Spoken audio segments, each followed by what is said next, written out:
Hit the subscribe button and click the notification bell to be part of the conversation.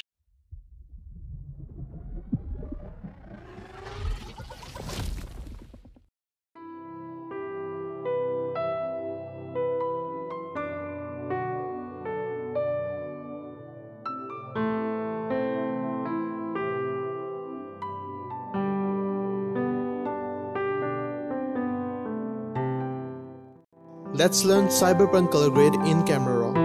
So all you need to do is to press Shift Ctrl A on the keyboard to open up the Camera Raw. Increase tint to 100%, decrease temperature around -5%, increase shadows around 50%, increase whites, decrease blacks, decrease clarity slider, -15% is fine, increase vibrance, open calibration tab, increase red primary hue to 100%, same with the greens, and decrease blue primary hue to -50% and decrease saturation around -20%. And now adjust curves.